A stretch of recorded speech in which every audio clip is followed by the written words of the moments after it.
What's up, guys? Welcome to the Puyallup Post.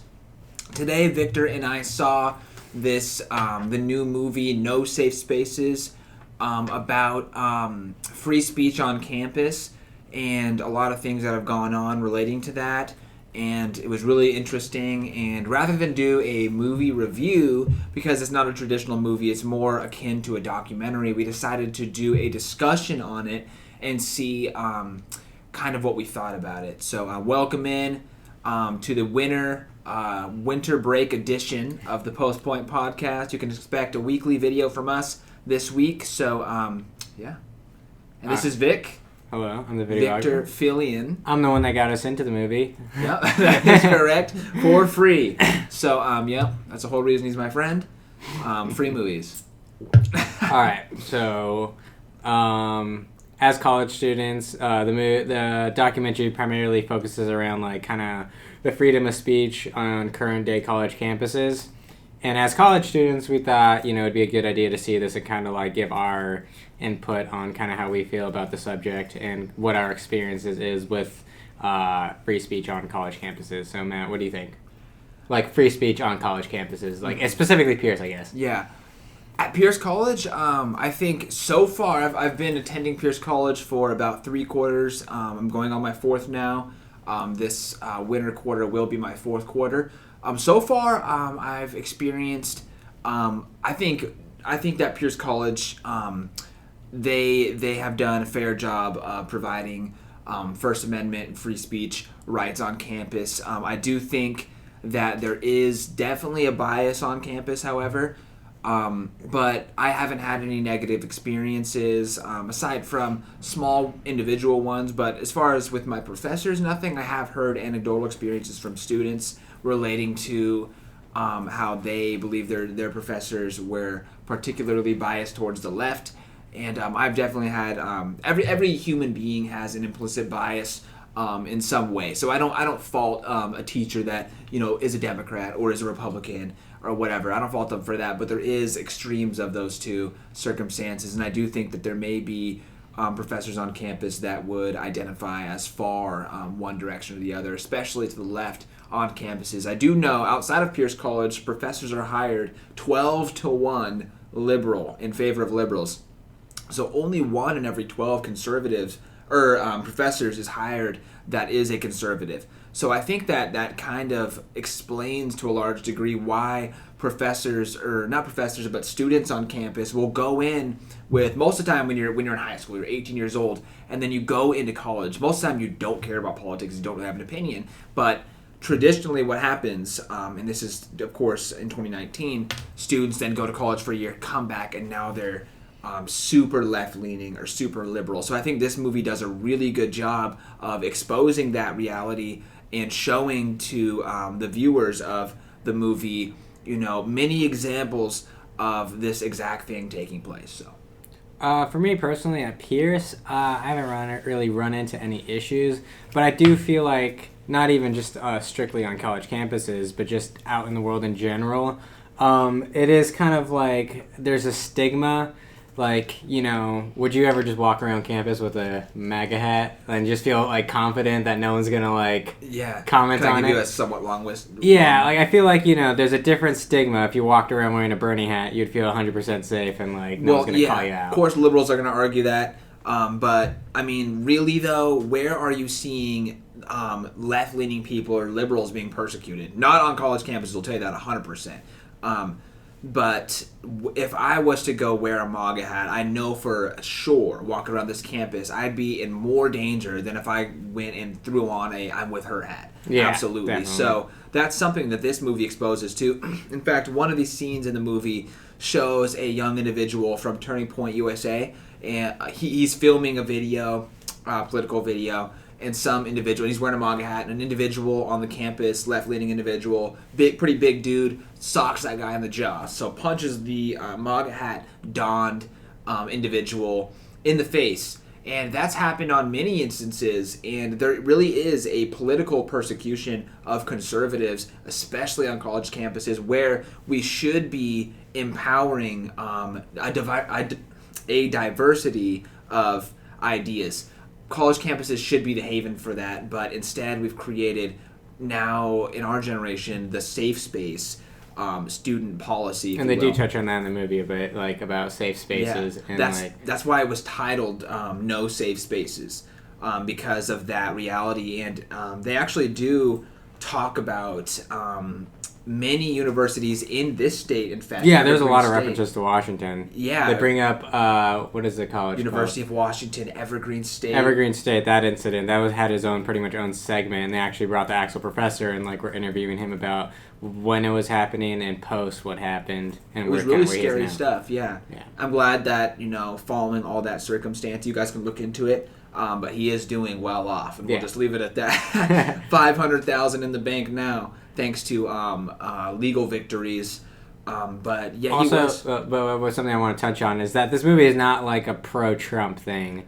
It's all just about like you being able to share your opinion and without fear of anything like any type of physical harm or like getting fired from your job just for having your own opinion of like politically.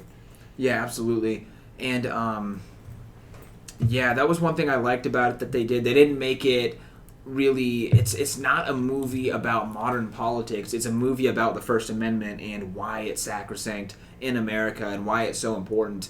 And I think it's funny that, touching on Trump a little bit, the liberals, and I've noticed this in the impeachment inquiry, I was watching some of that, they were saying, oh, Trump's a threat to democracy in America and a threat to our Constitution. This coming from the mouth of Jerry Nadler, Nancy Pelosi, Chuck Schumer, the very individuals on the left that are always trying, after any shooting, to go after and blame the Second Amendment. They're the threat to the Constitution. President Trump is not so. And in fact, touching on freedom of speech at college universities, Trump did sign an executive order that made it so if universities didn't, if they violated First Amendment of any political faction, whether it be right-leaning or left-leaning, they could have their funding pulled from the federal government. So that is one move, one action by President Trump to ensure that First Amendment rights are obeyed on college campuses.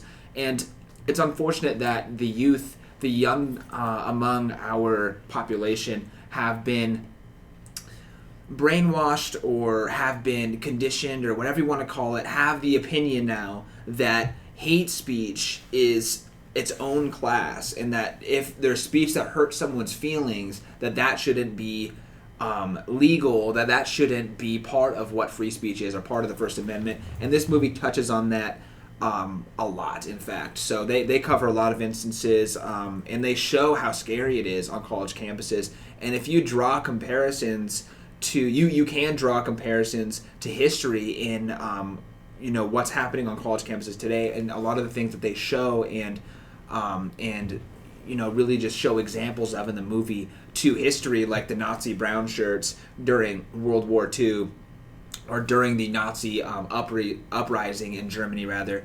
So, there is lots of examples, great examples within the movie that demonstrate the danger of the direction that we have been headed in.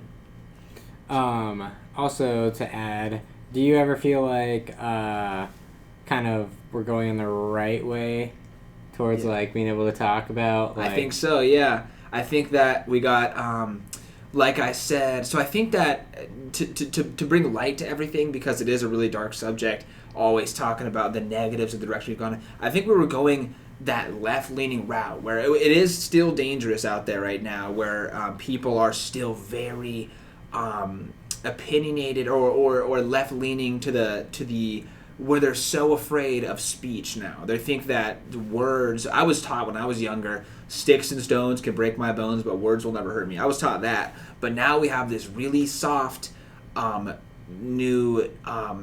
safe spaces. Safe spaces. We have this new policy of safe spaces now. They made a really good analogy in the film where they talked about, you're born in space, your bone mass isn't like... properly...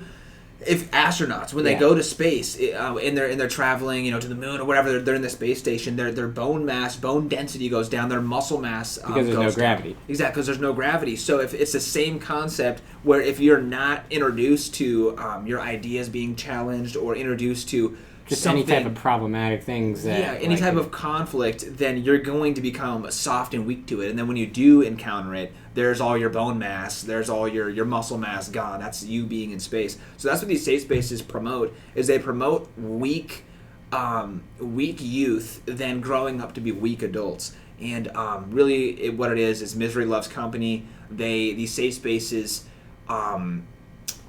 weak people want more weak people that are sad like they are, so the safe spaces promote that. And fortunately, I do think that we are going in the right direction. The movie shows this. Remember when they say that college conservatives were persecuted on these campuses, and then were basically they invited speakers like Ben Shapiro. I'm going to start naming the forbidden. I was really happy to see that Ben Shapiro. Yeah, I'm a huge Ben Shapiro fan. I'm going to start name dropping some forbidden names here. But Ben Shapiro, Dennis Prager, they had, different speakers, Charlie Kirk, all these people invited to different universities that then the hysteria around their visit from liberals on their universities caused the need for security to rise in the colleges. I think Ben Shapiro's speech, they said it was like $650,000 in security just for him to do a speech at a university. Yep, and then they said that now the college Republicans have to front that tab because it exceeded whatever this amount. So they tried to punish the college Republicans for having a speaker when the people that were dangerous, the ones that caused them to have more security, they weren't punished. Rather, the conservative speakers or the conservatives on campus that invited the speakers were punished for other people's lack of being able to act civilized and have a good behavior. So they were punished for it, but then in the end it tells you that they actually had lawsuits that they were victorious in, where they were reimbursed for those funds, and some probably even got more than what they had to pay out. So that was really good stuff. It also touches on the idea where it showed like a girl who was left-leaning showing her class just kind of a neutral stance on like the transgender movement. Jordan Peter was featured in it, and then Jordan Peterson, yeah, she got kind of like stepped aside, and she was getting talked to about like transphobia, even though she was staying neutral to the subject, but yet she was still being punished for just showing any opposing view.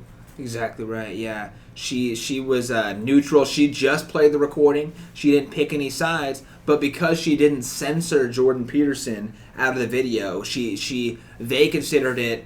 Oh, well, you have to censor your political opposition or our political opposition, otherwise you're painting them in a good light. Just because Jordan Peterson carries himself better than the liberals there at the university doesn't mean she's painting him in a good light. She didn't say a word in support of either side. She gave a fair, unbiased approach, and she got punished for it from her university. It was a really sad thing to witness how she reacted to that too, because she was really upset. But she reacted with strength. She held her ground, and that's good stuff. So. I also want to shout out those guys we talked to after the movie. If you guys are watching that, you guys were awesome. Yeah, you guys were awesome. Yeah, we had a group for our listeners that weren't present. We had a group of individuals that also watched the movie at the same time that were just super stoked to see younger guys like us that were on the same side and go to college. And go to college that weren't indoctrinated by our college experience. But because that is a real issue. He said his daughter used to have, one of these gentlemen said that his daughter used to have the same kind of political stance as him, and then he sent her off to Western, paid for her university, all this stuff. She comes back, for a winter break or whatever, after she goes off there, completely opposite now of what she was and of what he is, a conservative. So she comes back and they're having arguments around the, Christmas dinner table, Thanksgiving dinner table, whatever it was. And I think that's really sad that kind of thing can happen, that people can go. And I think that really what it is that human beings, they want to be accepted, and the left they've become such bullies now that if you disagree with their ideology, now you're a Nazi. And they touch on this in the movie. If you disagree with liberals, because they can't have an intellectual debate. They can't win one. Rather than have the debate, they'd rather just bring you down to something and turn you into something that makes you look bad, so then you're on the defense, like by calling you a Nazi or a racist or a bigot. They have these different little terms, because rather than have the actual debate, which actually takes some form of intellect to have, they'd rather just shrink you down, turn you into something bad, so that the eyes of the masses who understand, what those little words mean, then view you that way, and it forces you to defend yourself rather than, them actually having to have a debate. But I think that nowadays that's starting not to work anymore. And I think that people are realizing, okay, well, not everyone can be a Nazi, not everyone can be a racist. Just because they disagree with you doesn't make them a bad person. And even for those of you that disagree with my stance, which tends to be right-leaning conservative, doesn't mean we can't have, a conversation or that we don't have more in common. That's another thing I think is dangerous. They actually touch on this movie a little bit, is people want to say things like diversity is strength. No, it's not diversity. This is actually a university study. They prove this scientifically, or some study they prove this. Diversity isn't the strength. It's what you have in common that makes you stronger. So I think rather than look at what we have different, like I'm right leaning, you're left leaning, whatever, we need to have a conversation, see where we agree, and then sometimes I think that what's in the middle between both sides is actually probably the best idea. I think there's good ideas that come out of the left and good ideas that come out of the right, and people need to recognize that. And I think that unfortunately in 2019 the left really have become the police, the free speech police, if you will, and the right have become the people trying to safeguard free speech. Not only that, they had comedians even talking in a documentary about just freedom of speech and kind of how it affects the comedy world, where they can't even say certain jokes that have no context to them other than it being just a flat out joke, without having people get super upset about, since it's a more edgier joke, it goes into more darker themes, that they can't say that joke because that person disagrees with it or it's offensive. Yeah, and I think that humor is a sign of intelligence. I think that it's subjective. Some people will find it funny, some people won't. It's not that's not funny because you're making fun of depression, you can't say that joke. Yeah, well, that's just what you feel about it. What about all these other people who want to hear that kind of humor? Exactly. Which is why I feel like the comedy world, the stand-up comedy in general, is getting more popular, because there's those comedians that will take this. Dave Chappelle did his Netflix comedy special. What was it called? Sticks and Stones? Yeah, that was really popular because he crossed some lines. He didn't do anything that hasn't been done before, but because it's 2019, it was so edgy, and people were like, "Whoa, you can't say those things." But those things that you can't say are what make that comedy so funny. You know what I mean? So that's why Dave Chappelle and people. I know people that would disagree with me politically that thought his comedy was hilarious. And there comes a point where you have to ask yourself, for those of you that are on the far left, if you are watching this, you have to ask yourself, when you get to the extreme, when your ideology, let's say your ideology wins, and now there's a police of speech, then are you even safe from your own policies at that point? Because remember that they made that point in the movie where, what was it that they said? Remember when Prager was talking, man, what did he say? He said they were talking about how basically they'll come after you as a conservative, whatever, then they get the law passed and all that stuff, but then eventually it's going to be you, anyone with independent, it wasn't Prager, it was actually Dave Rubin. They said anyone with independent thought, they're going to come for you next. So that's the slippery slope we go down when we start talking about policing free speech or putting restrictions on it. Once again, it comes back to who's really the threat to the Constitution, the right or the left. And then that professor that's a liberal even said the biggest threat to the First Amendment today is the left wing. And do you want to touch on, he openly specified that he was a liberal, and you want to kind of go in for people who maybe don't know about the whole, the college, why he ended up, there was a bunch of controversy around that college, but the whole, what was it? They pretty much had a day where they wanted only people... You want to touch on that? Yeah. Now let's do that. So going back, we were talking earlier about the Evergreen State University whole scandal. And if you guys look into it for yourself, you guys can look into it for yourself, but we just now decided that we want to discuss this. Yeah. So basically what happened is that the administration announced that they were going to have a no whites on campus day. So what was it? Was it minorities only, people, no one that was white was allowed? I think it was something like that. And I forgot what they called it. What was the name they gave it? I don't remember off the top of my head. Yeah, with a little research, we could pull it up, or you guys can pull it up, one or the other, whatever ends up happening. But basically what happened, it was all whites were banned from campus, and then one of the professors was like, well, this isn't America, this isn't right. So he was like, I'm still going to go to work, and he let the basically the administration know, hey, I'm still going to go to work. He's a white professor. I'm still going to go to work even though all whites aren't allowed. The day of absence. Okay, so it wasn't always where all whites were banned from the campus. It was something different, right? Where like people didn't show up, but then they turned it into that. So he said basically like, hey, I'm still gonna go to work. So he ended up going onto the college campus on the day of absence where no whites were permitted to be on campus. So he went there, and then a concerned student told him, he said, hey, did you know there's like, a crowd of people outside your door chanting your name right now? He warned him because the student was someone that had known the professor. So the professor was like, no, I didn't know that. So he goes out there to a mob of individuals, basically chanting him down, like, you're racist, you're that, you shouldn't be here, you're not allowed here because you're white. Now, to me, that's the opposite of what I was taught. I was taught that segregation is wrong. So Evergreen State College, we know that they've suffered hugely because of that, not just in legal fees, but also in, what was it? They said their student enrollment has gone down by half since 2017. So that's huge. But here's the thing.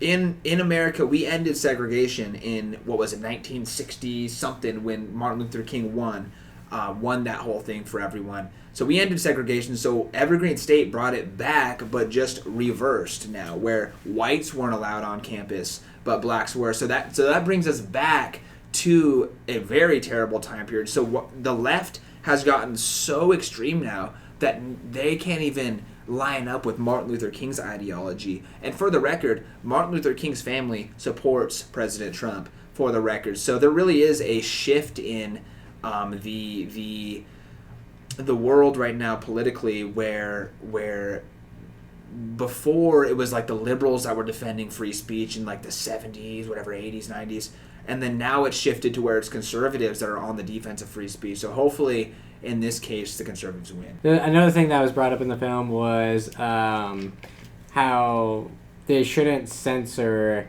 people, like, again with the whole freedom of speech thing, but not the kind of the looking at both sides. Like, if someone wants to, advocate for their full-on Nazi ideas, let them do it so people can see that. Exactly. And then the good ideas outshine that one. And then not only that, but if you just let them speak their own opinion and their own ideas, and it's really out there and absurd, then everyone around who has like common sense are gonna be like, okay, he's obviously like advocating for like, racist or like Nazi-like things. Let's not listen to that person. Yeah, exactly. And then if you silence them, then no one knows. You're just, Exactly. And then you make them almost a martyr in a way, because now the bad person's censored, so then people are going to be like, well, why are they censored? I want to hear what they have to say. And then you're almost making them look like the good guy. So I think that's the idea he's trying to make, because in America we have free speech, so that means that they even brought up, like, in the beginning, like, they brought up, like, a bunch of different countries and how they have so-called freedom of speech, but then they brought up their watered-down version of it, like the UK, Canada, Australia, none of them actually have free speech in its full capacity. They have it where, if you say something offensive, then you could be fined or jailed. So if I said, like, hey, F you, whatever, then I could be jailed for that. That's ridiculous. That shouldn't. In America, we have what's called free speech, and under our free speech system, the best ideas are the ones that win out, and that's what we hope for. But we can't censor people just because we don't like what they're saying. Because the moment I say, Nazis shouldn't be allowed to talk, then it goes, Nazis shouldn't be allowed to talk, well, or anyone speaking hate speech, right? Hate speech should be banned. Well, then you have to define what hate speech is. And do you really want to give, for those of you that don't like Trump, you want to give Donald Trump the power to define what hate speech is for? He could say, no one can say Nancy Pelosi is good because that's hate speech, blah, blah, blah. That's, dangerous. And then that goes for people on the right as well. We don't want to put the power. I know that I'm a believer, supporter of limited government, so I don't want to put the power of that kind of power into the hands of my political opponents. I think that sets a dangerous precedent, and once again, it is a slippery slope. So in America, everyone has the right to speak their mind, so long as it's not an incitation to violence. But so I think that the best ideas win out under a free speech system, and we're the only place in the world that has it. And I think, matter of fact, I think it's ironic and coincidental that we're the only place that has freedom of speech, the right to bear arms, and we're the most powerful country in the world, the strongest economy, strongest military. And I think that harkens back to the fact, or the reason that all is a fact, that we are the strongest country in the world is because we have the best values in the world as well. So yeah, I think all you guys, I would highly recommend this film. It doesn't really even matter what type of where you are on the political spectrum. I think it's just more so of the general idea of like being able to convey your own opinion. But yeah, I definitely recommend it. What about you, Matt? Absolutely recommend it. I think that I recommend it to conservatives, liberals, and everything in between. Because there's one thing I think that everyone can agree on, and it's that freedom of speech is important. And I think it's especially important, because we have like a free press and things like that in this country. So I think that anyone can agree that this is a important movie to watch because it's not a political movie about political factions, left wing or right wing. It's about the freedom of speech and why it's important. So I think that it's definitely worth a watch. So yeah, that's our opinion and discussion about No Safe Spaces. And what is our video going to be on next week? We're not too sure. I don't think we've made that out yet. Yeah, I don't think we made that out yet. But yeah, but we did want to make this one for our next video, and we'll see you guys all later.